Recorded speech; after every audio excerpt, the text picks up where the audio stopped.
wabarakatuh. Alhamdulillahilladzi hadana li hadza wa ma kunna linahtadiya laula an hadana Allah. Asyhadu an la ilaha illallah wa asyhadu anna Muhammadan abduhu wa rasuluh. Sholatu wa salaman ala Rasulillah wa ala alihi wa sahbihi wa man tabi'a huda ila yaumil qiyamah.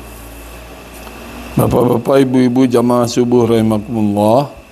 Pagi ini kita akan mencoba mendalami ulang surat Al-An'am ayat 50. Di dalam Al-Quran cetakan yang besar ada pada halaman 133. Halaman 133 baris ke 1, 2, 3, 4, 5, 6, 7, 8.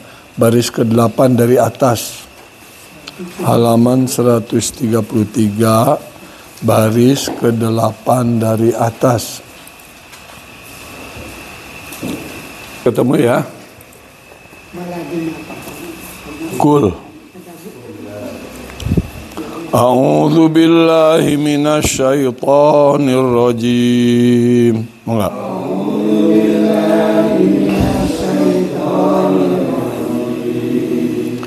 Qul la aqulu lakum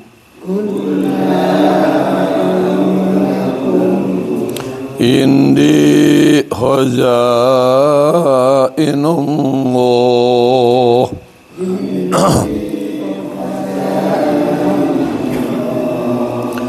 wala a'lamul ghaib wala aqulu lakum inni malak in attabi'u illa ma yuha ilai.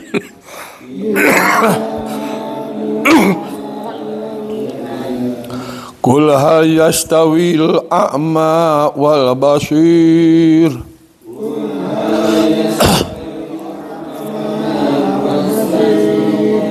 afala tatafakkarun. Bareng-bareng, enggak?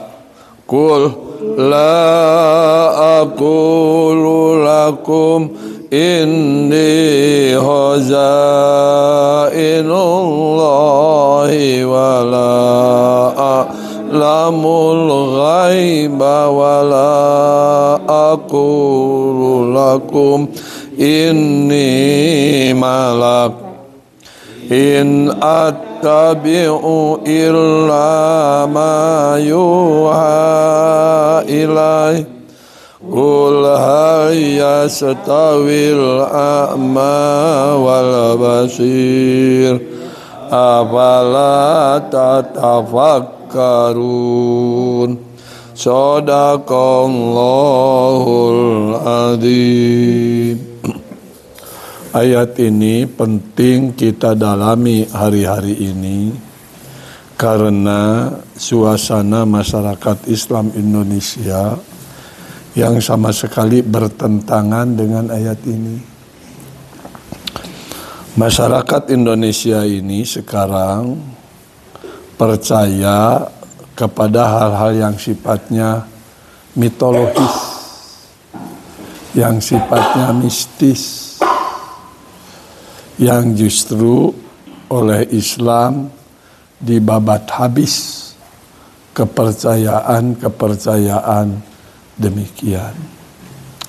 Ada 3 hal di ayat ini yang oleh Allah diberitakan kepada Nabi, dan Nabi harus memproklamirkan dirinya dengan 3 hal tersebut. 3 hal tersebut yang dikemukakan dalam ayat ini justru yang kukuh dipercaya secara sesat oleh musyrikin Quraisy. Padahal justru di ayat ini dilarang kepercayaan yang ada pada orang Quraisy itu, yang sifat kepercayaan itu bersifat mistik, bersifat mitos, tidak bersifat realistik. Yang unik sebetulnya kalau masyarakat percaya kepada Nabi dengan apa yang dilarang oleh Allah di sini, justru akan meningkatkan martabat Nabi dilihat dari segi citra sosial. Tetapi lantaran peningkatan citra baik Nabi secara sosial itu salah menurut Al-Quran, maka keuntungan-keuntungan yang didapat dari citra positif masyarakat Quraisy kepada Nabi itu, walaupun menguntungkan posisi Nabi, tetap dilarang, tetap dihindari, tetap Nabi menyatakan tidak benar terhadap kepercayaan-kepercayaan tersebut. 3 kepercayaan apa saja yang dianggap oleh orang musyrikin Quraisy yang ada pada Nabi padahal tidak benar. Pertama, bahwa Nabi seolah-olah mempunyai gudang kekayaan Allah Subhanahu wa ta'ala. Sehingga ada kepercayaan waktu itu kalau minta kaya, mintanya kepada Nabi. Minta beunghar, minta kepada Nabi. Minta dagang hayang laku, minta ke Nabi. Gitu. Tah ayeuna ge persis gitu. Ngan ayeuna mah lain ka Nabi, ka ajengan, ka kiai, ka ulama, kadangkala ka dukun, majarkeun teh ka naon, wali. Aneh. Dianggap wali jelema nu tara salat-salat acan, tara mandi-mandi acan. Dianggap wali, terus seolah-olah mempunyai kesaktian.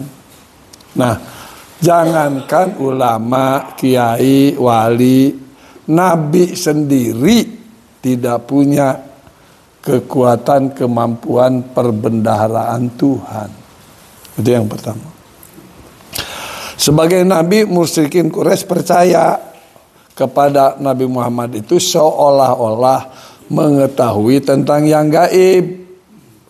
Lantaran itu suka minta kepada Nabi apa yang akan terjadi, apa begini, apa macam-macam. Padahal itu ditolak. Nabi Muhammad pun tidak tahu tentang yang gaib. Apalagi semacam kiai, ulama, ajengan, ustad, cikgu, apalagi tadi itu dukun, ndaklah. Yang paling ironis itu ada perempuan katanya punya kekuatan gaib, bisa menahan, bisa mengatur hujan untuk terjadinya apa di Mandalika itu ya perlombaan motor. Wah, katanya disarang supaya tidak ada hujan. Bari hujan nggak gebret. Terus gogorowokan.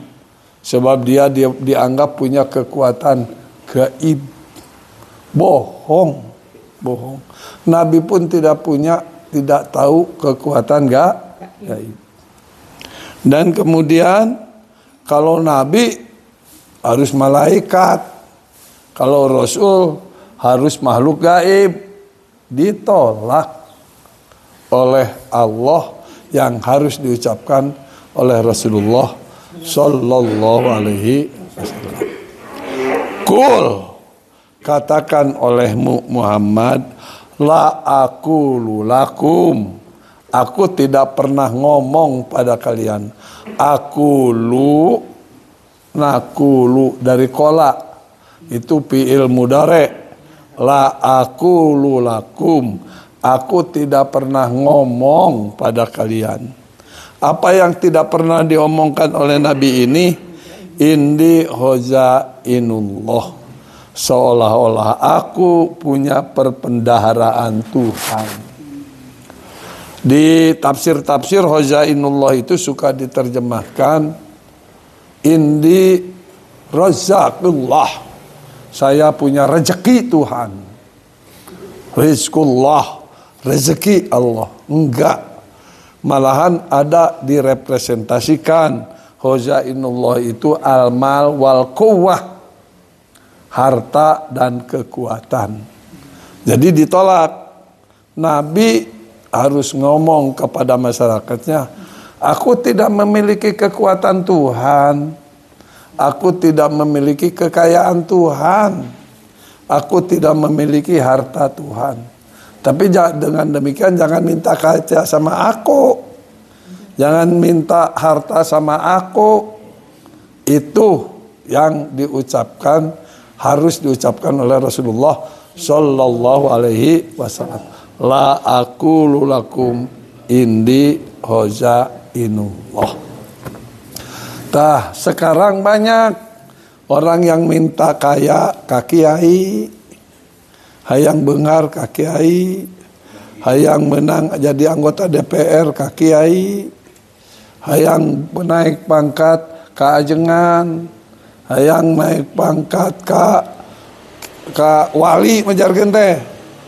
Anu cicingna di sisi gunung tara mandi, tara salat, tara ngaji.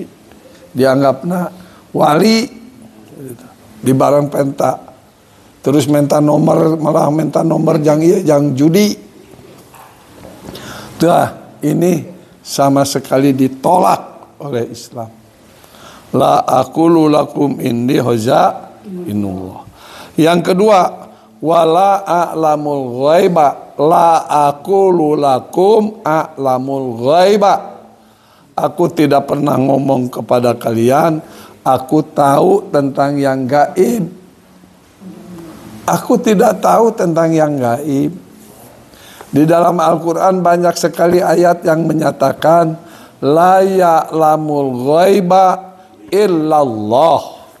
Tidak ada yang tahu tentang yang gaib kecuali Allah. Nah ayeuna kakarak naon teh ngajar alif bata asapang nyahona we kanu gaib.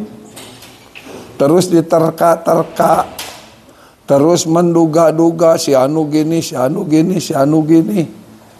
Seolah-olah tahu yang gaib, padahal bertentangan dengan fakta. Tapi kulantaran ngomong terus, akhirnya dipercaya aku jelma-jelma teh. Seolah-olah omongannya benar, tahu tentang yang gaib, padahal sama sekali bohong, sama sekali fitnah. Rasulullah SAW, Nabi Muhammad harus mengatakan kepada orang-orang, aku lakum inni a'lamul ghaiba. Saya harus ngomong kepada kalian bahwa aku tidak pernah ngomong bahwa aku tahu tentang yang gaib. Nabi ya, Nabi yang Rasul tidak tahu tentang yang gaib. Wala aqulu lakum inni malak. Dan aku pun tidak pernah ngomong bahwa aku ini malaikat. Di ayat lain disebutkan ana basyarum mithlukum. Saya teh jelema laki-laki sarua we jeung anjeun. Itu di dalam surat apa? Surat Kahfi. Kul, katakan oleh Muhammad, ana basyarum mithlukum. Saya ini manusia seperti kalian. Lamun teu dahar, Nabi oge lapar. Kalau tidak minum, Nabi juga haus. Nabi sebagai laki-laki perlu perempuan. Lamun hayang boga budak, nya kudu boga pamajikan. Sarua Nabi oge. Jadi bukan malaikat. Nabi ana basyarum mithlukum. Saya ini basyariyah. Lalaki sarua we jeung aranjeun kabeh. lain malaikat. Itu ditentukan, diajarkan, diwahyukan oleh Allah kepada Nabi Muhammad supaya Nabi Muhammad menyatakan kepada orang-orang 3 hal ini. Ini la aqulu lakum indi khazainullah. Aku tidak pernah ngomong pada kalian bahwa aku memiliki perbendaharaan Tuhan. Wala a'lamul ghaiba. Aku pun tidak tahu tentang yang gaib. Jadi kadang tah kudu diperhatikan. Sebab ayeuna loba orang yang memakai simbol-simbol agama sok seperti tahu tentang yang gaib. Apa yang terjadi? Akhirnya sok tahu tentang yang gaib, padahal tidak tahu. Yang terjadi fitnah, yang terjadi bohong, dan sengaja realitas real, fakta real malah tidak dipercaya, malah tidak diterima fakta real. Ayo nanti nyebar kasup di masjid dia ya, keur nyebar di masjid iya informasi bohong seolah-olah tahu tentang yang gaib, khususnya anu diketahui masalah kepemimpinan yayasan jeung DKM. Geus puguh ya yayasan teh dipilih, ditentukan bersama-sama, rapat bareng, majalkeun teh otoriter ditunjuk oleh seseorang. Padahal manehna hadir bareng, tapi ngomong terus seolah-olah tahu tentang yang gaib, padahal bukan tahu tentang yang gaib, tapi informasi bohong lantaran terasuk oleh keinginan yang sangat rakus menguasai kepemimpinan.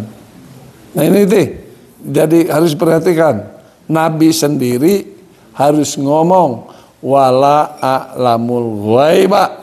Aku tidak tahu tentang yang gaib. Wala aqulu lakum inni malak. Aku bukan malaikat. Itu diungkapkan oleh Rasulullah kepada umat, kepada manusia. Nah, tapi Nabi ternyata tahu juga tentang yang gaib. Ada kisah suatu waktu Nabi jalan-jalan bersama sahabat lewat pada kuburan, lewat pada astana di urang mah. Nah Nabi mengatakan pada sahabatnya, di sini di kuburan ini ada 2 laki-laki yang kena azab kubur. Nah ini kan gaib nih. Bertanya sahabatnya itu, azab kubur macam mana? Kata Nabi, yang satu mendapat azab karena dia pipis tidak pernah istinja, tidak pernah bebersih, tas pipis teh wer indit gitu tah. Tara bebersih. Tak kahiji da teh menang siksaan teh menang azab kubur ku kitu teh. Nu kadua mah maling. Maling nama barang leutik. Maling barang leutik teh lamun di urang mah kaya awi leutik tah pagar disemplekeun saeutik dipake nyehil ngaberesihan gigi. Lamun urang mah meureun mun ayeuna mah siga mah maling sikat gigi dipake nyikat gigi gitu. Tadi siksa teh gitu teh di kuburan. Pan dia gaib ya. Tah, bagaimana Nabi tahu tentang yang gaib padahal tadi wala a'lamul ghaiba. Aku tidak tahu tentang yang gaib. Baca ayat seterusnya, in attabi'u illa ma yuha ilayya. Tinggali ini seterusnya tah. In attabi'u illa ma yuha ilayya. Aku tidak ittiba, aku tidak mengikuti kecuali apa saja yang diwahyukan kepadaku. Jadi Nabi dapat wahyu dari Allah, dapat wahyu melalui para malaikatnya bahwa ada orang yang mendapat azab kubur. Itu wahyu, diwahyukan. Jadi Nabi itu tidak tahu tentang yang gaib. Kalau Nabi menceritakan yang gaib-gaib, tidak bisa lain. Itu adalah ini. In attabi'u illa ma yuha ilayya. Semata-mata karena diberi wahyu. Itu tuh. Qul hal yastawil a'ma wal basir. Katakan olehmu Muhammad, apakah sama orang buta dengan orang yang melihat? Siapa yang dimaksud orang buta di sini? Orang yang dimaksud orang buta di sini adalah orang yang tidak mau tahu tentang realitas kebasyariahan Rasulullah Shallallahu Alaihi Wasallam. Seolah-olah Nabi memiliki perbendaharaan kekayaan Tuhan. Seolah-olah Nabi mengetahui tentang yang gaib. Seolah-olah Nabi itu posisinya harus sama dengan malaikat. Nah, dia tidak mau menerima realitas bahwa Nabi itu manusia biasa, basyariah. Nah, tidak mau. Nah, kalau kekeh pada pendirian yang salah, walaupun pendirian itu seolah-olah menghormati, mengangkat martabat Nabi, tapi salah.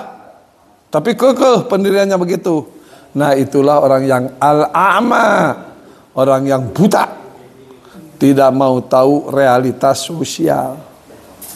Jadi realitasnya begini, kekeh nyangka tepugu. Yang begitu tuh di dalam Al-Quran disebutkan al-a'ma, orang yang buta. Hal yastawil a'ma wal basir, apakah sama orang buta dengan orang yang melihat? Ya tidak dong. Orang yang melihat artinya melihat realitas kehidupan Nabi. Bahwa Nabi memang tidak tahu tentang yang gaib. Nabi bukan orang yang menguasai kekayaan Tuhan. Nabi bukan malaikat. Tapi anak basyarum mislukum. Manusia biasa aja. Cuma bedanya tadi yuha ilayya. Di wahyu. Nabi itu diberi wahyu. Itu tuh. Apala tatafakkarun, orang yang kekeh menganggap Nabi sebagai punya kekuatan-kekuatan gaib tersebut disebutnya oleh Al-Quran orang gila. Ngeri itu. Apala tatafakkarun, teu boga pikiran. Jelema nu teu boga pikiran teh jelema nu gelo teh.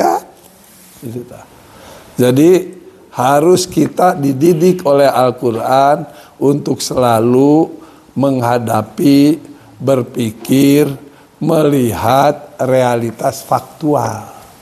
Gitu. Bahwasanya dihubung-hubungkan realitas faktual, ada behind the reality, di bawah, di belakang realitas itu ada niat-niat macam-macam, itu kecerdasan di dalam rangka membuat konsep dari fakta-fakta yang terhubung. Tetapi faktualnya yaitu tadi Nabi itu tidak mempunyai perbendaharaan Tuhan. Nabi tidak tahu tentang yang gaib. Nabi itu bukan malaikat. Orang yang kekeh, kukuh, seolah-olah Nabi itu begitu yang tadi justru dilarang atau tidak dinyatakan oleh Nabi, itu dianggapnya orang yang al-a'ma, orang yang buta.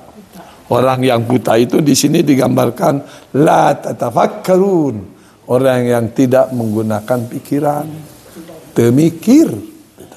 Nah, saya melihat ayat ini penting kita pahami saat-saat sekarang.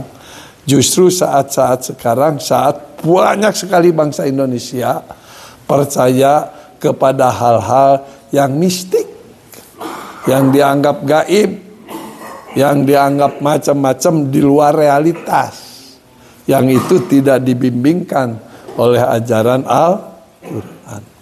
Saya kira cukup sekian saja memahami ayat ini. Mudah-mudahan pemahaman terhadap ayat ini merubah sikap, merubah kepercayaan kita yang salah. Sebaliknya menuju kita atau masuk kepada jalan keyakinan yang benar terhadap kepribadian Rasulullah sallallahu alaihi wasallam. Wallahu alam bishawab. Silahkan kalau ada pertanyaan. Kalau tidak ada pertanyaan kita tutup. Saya beri waktu 1 menit untuk bertanya. Kalau tidak ada kita tutup saja ya. Subhanakallahumma wa bihamdika asyhadu an la ilaha illa anta astaghfiruka wa atubu ilaik. Walhamdulillahirabbil alamin. Wassalamualaikum warahmatullahi wabarakatuh.